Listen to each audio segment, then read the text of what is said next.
ओम सर्व भवन्तु सुखिना सर्व सन्तु निरामया। ओम शांति ओम शांति ओम शांति।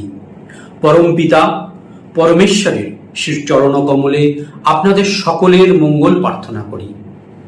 এই চ্যানেলে বর্ণিত সুপ্রাচীন বৈদিক প্রতিকারের উপায়গুলো আপনারা পৃথিবীর যে কোনো প্রান্তেই বসে থাকুন না কেন সেখান থেকেই এই উপায়গুলো প্রয়োগ করুন।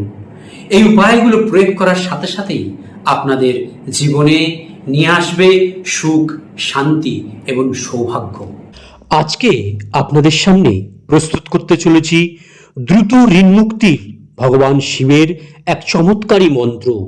দর্শক বন্ধু, আমরা জানি যে আমাদের দেশে ঋণ মুক্তেশ্বর মহাদেবের দুটি প্রধান মন্দির রয়েছে।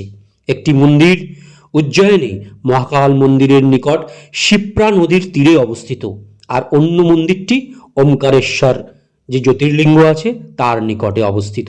ভারতের বিভিন্ন স্থান থেকে ভক্তরা এই ঋণ মুক্তেশ্বর মহাদেব মন্দিরে আসেন। ভক্তরা ঋণ থেকে মুক্তি পেতে মহাদেবকে চানার ডাল নিবেদন করে পুজো করেন। রাজা হরিশ্চন্দ্র ঋষি বিশ্বামিত্রের ঋণ পরিশোধ করার জন্য এই মন্দিরে পুজো করেছিলেন। ঋণ মুক্তেশ্বর মন্দিরে পুজো করেই তিনি ঋণ মুক্ত হন।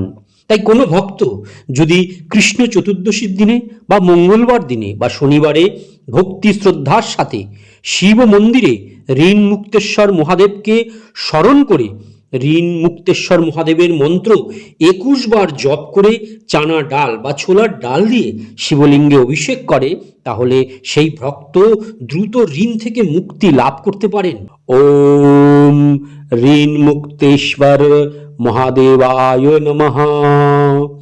ওম ঋণ মুক্তেশ্বর মহাদেবায় নমঃ। ওম ঋণ মুক্তেশ্বর